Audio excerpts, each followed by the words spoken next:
Hi, it's Nikki here from Happy Hormones for Life. Today I am talking about why stress management needs to be your number one priority during menopause. So I'm a nutritionist, so I'm always going to talk about diet, and that is super important to support your hormones through this transitional phase.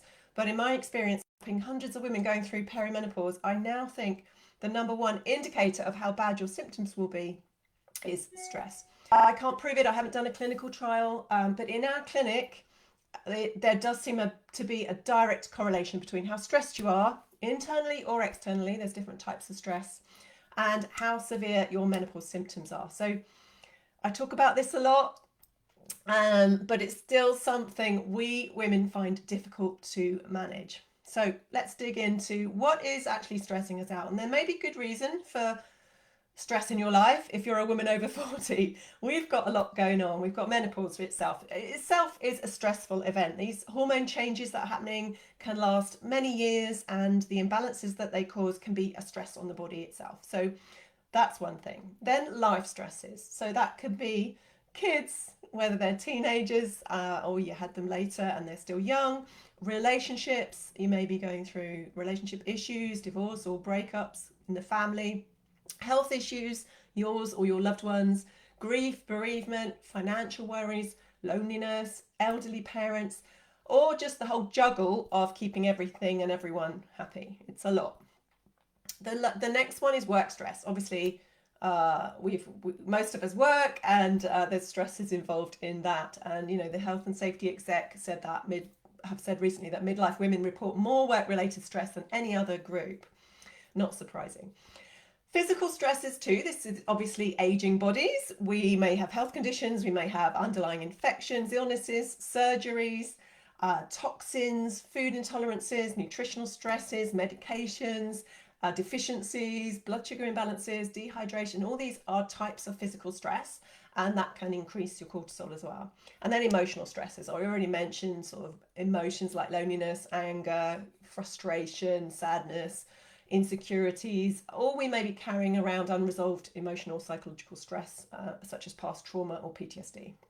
So there's all this stuff going on, and it's not surprising that our bodies are going to be reacting to this. So why does stress make menopause worse? Well, we've got cortisol, which is our main stress hormone. As you know, I talk about this a lot, and it's really good, cortisol. We want it in the right amounts. It wakes us up in the morning. It keeps us alert and energized until bedtime, but it's those unrelenting high levels of cortisol over prolonged periods that can make our menopause symptoms worse, but also accelerate the aging process and put us at more risk of chronic disease.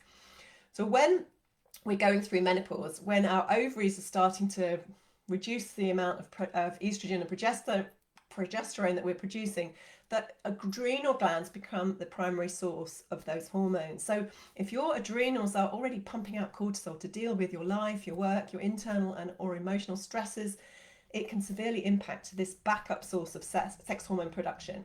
And that can exacerbate symptoms that we know about: fatigue, brain fog, mood swings, all of those things.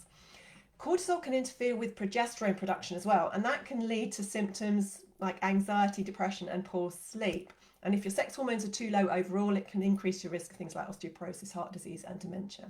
Now, obviously, HRT, if you can take it, or if you are taking it, it's going to help replace some of these low hormones. But if you don't deal with that underlying cortisol imbalance, the HRT effects are going to be limited, and you're still likely to have these unwanted symptoms.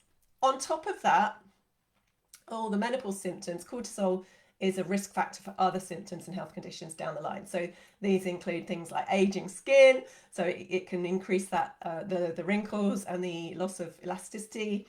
It can increase brain fog because cortisol severely impacts your neurotransmitters in the brain and your ability to think clearly and efficiently.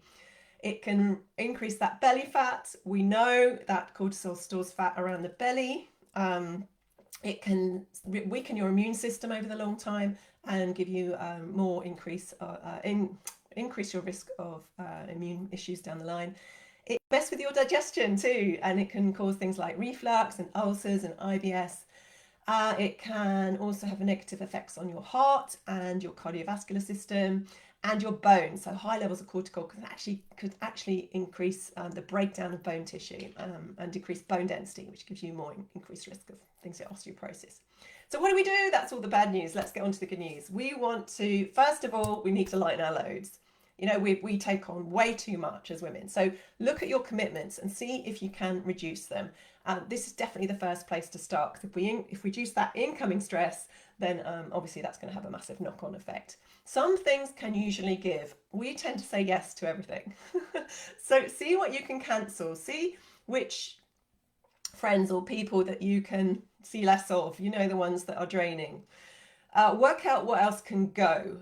Stop doing things that you don't love if you can, if that's possible, because each small win in this area is going to feel so good and it's going to be really freeing for you. The second one is to slow down. Now, it's really, really hard for some women to slow down. Even if you do have time, it might feel a bit boring or you might get twitchy, because it's easy to get addicted to adrenaline and cortisol. So we just need to practice slowing down, and you can just spend 5 minutes. Just try that. 5 minutes sitting still, doing some breath work maybe, or listening to a mindful meditation, or just sitting, drinking a nice cup of tea or coffee, or listening to some music, and just build up really, really slowly if you can. But just getting your body used to actually stopping, because a lot of the time we just go 100 miles an hour through the day. Number 3 is make your downtime non-negotiable. Now this means scheduling your relaxed time in your calendar and making it sacred. So if you don't want to sit still, there are lots of other ways to switch off. You can read a book, you can go for a walk in nature, you can have a warm bath, you can listen to your favorite playlist, you can do some gardening or hobbies, go chat to a friend, watch a comedy. Do whatever works for you that switches off that cortisol response, but just make sure you do it every single day, because a holiday or a spa day is just not enough. Number 4 is spend more time in nature. Now, green spaces are a huge stress reliever. We know that. You're getting to switch off your cortisol, and you can get your steps and your movement in as well. So create a playlist for your walk, or listen to your favorite podcast, or better still, just listen to the sounds of nature as you walk. It's very, very relaxing. Number 5 is prioritize your sleep. I know this is difficult if you don't sleep well, but sleep is when your body gets to properly restore and rest. So use all those sleep tips that everyone has. So getting to bed by 10:30, getting off your gadgets and your phone well before bedtime, so your brain has time to switch off. I have got a blog on this. Go and have a look at that if you're wanting to get some ideas for your sleep. Number 6 is being strict about your boundaries, particularly work and home. So making sure, a lot of us working from home, but making sure there's a cut-off between work and home is so important, because we're all always accessible and available. If you do work from home, shut the office door when you're done, and don't do any more work until the morning. Tell people you're not available between certain hours, and especially on your days off. I know that's difficult in some professions, but the more you can do this, the more that cortisol gets to get switched off. Number 7 is try a regular digital detox. If you're on screens a lot, try putting your phone or tablet away in the evenings, or for one day a week if that helps. And you know, this is definitely one I'm still working on, because it's difficult. But doing this has been shown to really increase your cortisol balance and your relaxation. Number 8 is to change your state. So when you feel anxious or stressed, change your state. Stop and take deep breaths for 5 minutes. Phone a friend. Listen to some music or go for a walk. It's amazing how well this works to get you out of that vicious cycle. Number 9 is to take your holidays. I am always astounded how many women tell me that they don't always take their full holiday allowance from work. You don't need to spend money to go away. Just taking time out from work is so important, but really give yourself that space and take what you're due. And lastly, get connected. It's easy when you're busy to feel disconnected from people. Loneliness and isolation are such huge stressors, and it doesn't matter if you're actually alone or you feel alone in a crowd or with friends or even with your partners and relationships. So really making an effort to regularly see or speak to the people you love is so important. And if you want new connections, join a group, start a new hobby, or do some volunteering and get yourself out there, and you'll soon make those connections again. So important. We love a helpful tool here at Happy Hormones. Here are a couple of our favourites. One of my favourites is Sensei.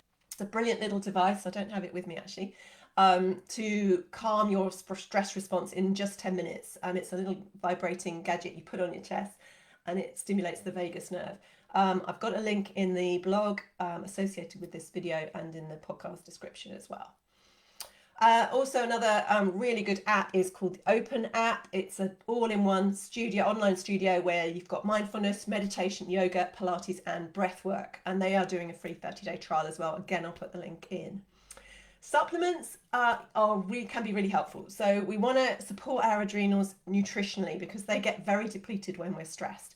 So my top 5 supplements for women over 40, go have a look at that. Again, it's in a link. I'll pop that underneath. Including you can add in some adaptogens as well that can help to support your adrenals. I hope this was helpful, and as always, if you need help with your menopause or health issues, or you'd like to get your cortisol tested to see how you're dealing with stress, do get in touch, and I'll see you next time. Cheers.